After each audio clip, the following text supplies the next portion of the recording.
ឯសាតែនៅផ្ទះសចេកណាំវ៉ាទុំចូលនេះម៉ាក់ខ្ញុំក៏មកឆ្នៃធ្វើនំចេកដុតទៅអំពូមីង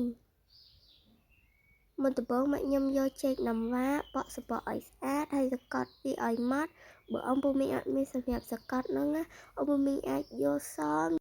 សកត់ក៏បានដែរបន្ទាប់ពីសកត់ម៉ត់ហើយម៉ាក់ខ្ញុំទុកចេកហ្នឹងមួយឡែកសិនរួចហើយមកគោះពងមាន់ដាក់ចូលចានមួយចំនួន3គ្រាប់ដាក់ស្ករត្នោត100ក្រាមរួចហើយម៉ាក់ខ្ញុំយកម៉ាស៊ីនវាយគ្រីមមកវាយឲ្យវាឡើងសិនហើយបើអំពូមីងអត់មានម៉ាស៊ីនវាយគ្រីមទេអាចវាយដៃធម្មតាក៏បានដែរគ្រាន់តែផលពេលយូរបន្តិចហើយពេលវាឡើងហើយម៉ាក់ខ្ញុំចាក់ចេកដែលបានឈុំមិញនោះចូលបន្ទាប់មកយកស្ភាមកកូរវាឲ្យវាចូលឲ្យសព្វមកបន្ទាប់មកម៉ាក់ខ្ញុំរែងម្សៅខេក300ក្រាមចូលបន្ទាប់មកម៉ាក់ខ្ញុំដាក់ baking soda baking powder ចូលចំនួនកន្លះស្លាបព្រាកាហ្វេទឹកក្រូចឆ្មាមួយស្លាបព្រាបាយបន្ទាប់មកអំបិលកន្លះស្លាបព្រាកាហ្វេហើយកូរវាឲ្យសព្វអំពូមីង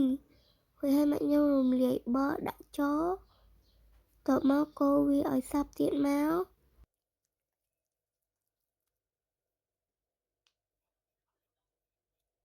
ហើយបន្ទាប់មកម៉ាក់ខ្ញុំដាក់ក្លិនវ៉ានីឡា1ស្លាបព្រាកាហ្វេហើយម៉ាក់ខ្ញុំយកប្រតាប់វាយគ្រីមហ្នឹងមកកូរវាឲ្យវាម៉ត់ឲ្យស្មូតណា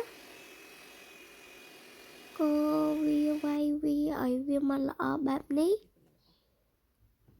ឥឡូវវាគឺថាស្អិតខាប់តំណងមែនតើហ្មងរួចហើយម៉ាក់ខ្ញុំចាក់ម្សៅនំហ្នឹងចូលពុម្ពអំពូមីង